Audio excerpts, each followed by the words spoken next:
program, my guest tonight, the film critic for the Chicago Sun-Times, as well as the co-host of Ebert and Robert. His latest book is called The Great Movies 2.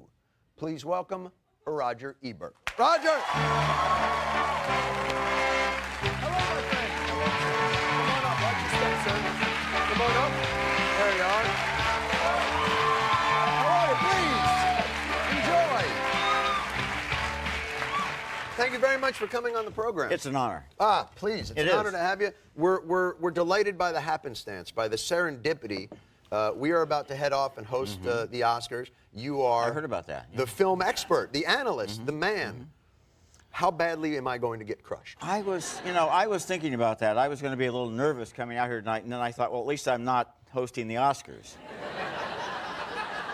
Because it's not only that much closer than your audience, like right down there is going to be like Jack Nicholson, Meryl Streep, but there are going to be 1 billion people at home. You know, they say that a billion people thing, but people, here's what I think about that. It's not that. true. That's what I'm thinking. It's not true. Because in England, it's 1 in the morning. Yeah, I know. And then what time is it in China? And how many people are really watching in China? 1983. Yeah. So they're not watching either. You have about 40 million people in America, so that leaves like 900. How many millions in a billion? 1,000? 30? I'm not sure. I forget that part, but it leaves a lot of people unaccounted for. I mean, like yes, like everybody in China is not watching because they don't speak English, and they haven't seen the movies. It's not closed captioned, and they don't care. Yeah, they don't care. They don't. They've never heard of Philip Seymour Hoffman in China. That's exactly right. Nobody there. Although they're all cheering for Brokeback Mountain. I'm sure they are. Yeah. From what I understand, it's 40 million people in the United States, and the total around the world is 42 million. So that's not bad, is it? I mean, that doesn't make you nervous at all. It actually doesn't. No, 42 million people. No. Because they're not there. You don't feel them. Like, for instance, you're on TV right now, but it feels like not being on TV. Well, not really. No, it feels like being on TV. Yeah. Is that true? Yeah. You get a physical tingling? Not really, but if I had 42 billion people looking at me, I might. I mean, what about the fact that you're right there on top of those people? I mean, like you grew up looking. You're here to with my mind. Is that what this is? You grew up watching Jack Nicholson, and now there he is, and he's kind of like. But he doesn't know that. He'll have the eyebrow up like this, looking to see how you're doing, you know, and you're gonna feel. You think that'll freak me out? That kid asked me about the Ninja Turtles before the show. Before the show, this kid, he says to me, here's what he says to me before the show, Roger. Hey, which weapon that the Ninja Turtles used would be most effective? And I started answering him, and all of a sudden I was like, what am I doing? You were going to actually answer that? Do you know them apart? Like, you know, Michelangelo from Rembrandt or whatever their names are? He knew. I mean, they're color. The one guy's got a stick, and the other guy's got a sword. Yeah. But one is red and one is blue. Right. But here's what I thought. So he says one guy's got a stick and one guy's got nunchucks. And I go, nunchucks is the worst because if you're fighting turtles, it's very hard to crack that shell. And he says, they're not fighting turtles. No, they're not. They're not. You're right. They're fighting against their enemies. Right. Yes. Right. I mean, it's their enemies who are fighting turtles. The foot soldiers. Foot Clan. But yeah.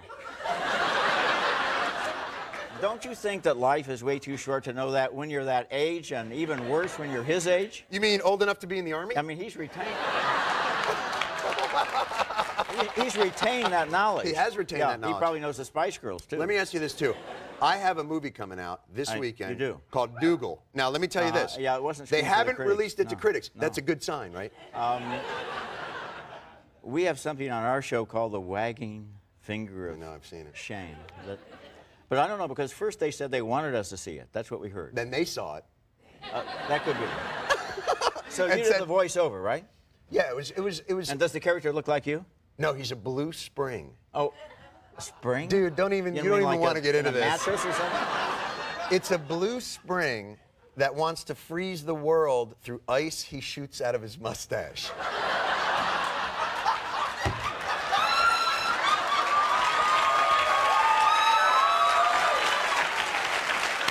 John.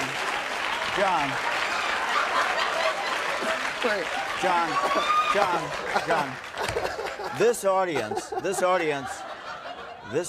and millions of people at home want to hear you give one line of the Springs dialogue.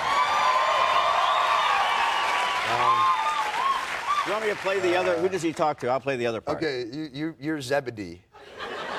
Okay. Who is Zebedee? You're the good spring. Okay. You're the spring that I've been... Does he oscillate like... What does he do? Now I think you're poking fun. All right. Now I feel like you might... Okay, let's hear. I'll just be very quiet and listen. Just as if I were not a critic. What does he say to Zebedee? I'll get you, Zebedee. Oh, boy.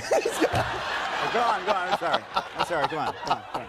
You can't be in pre-thumbs down position. I'm in absolutely level, 50-50. Before you get to that, I actually read a review of yours of a movie I did that it was Death to Smoochie. This is what you wrote. Oh, what did I write?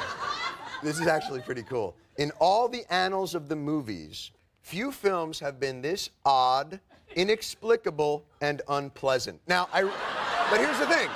I read that and I thought, yes, someone gets it.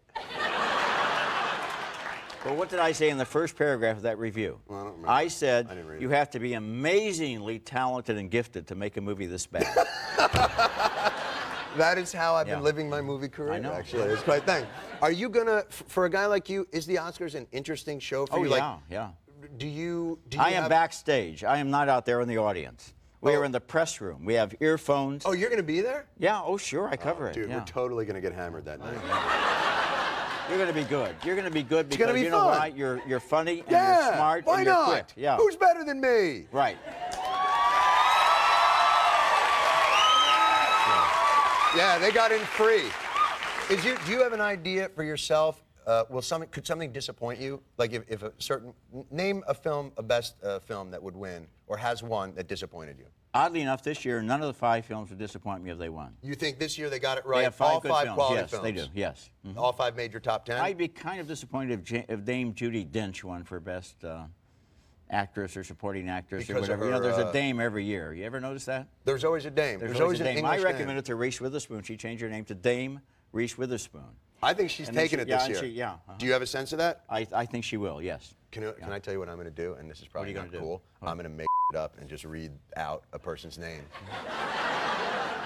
Now, what I really want to know is who. Oh, that would be bad. No, it'd be cool. And it would, if you came out and you could disagree with who won. No, I'm just going to be like Reese Witherspoon. But who is going to sing "It's Hard to Be a Pimp"?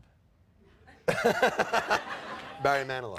Really? Hard to Be a Pimp. I didn't know that. I'm going to see you. I'm going to see you at the Oscars. I'll look for you. The book is Great Movies 2. Many of the movies this man enjoys. Roger Ebert, everybody.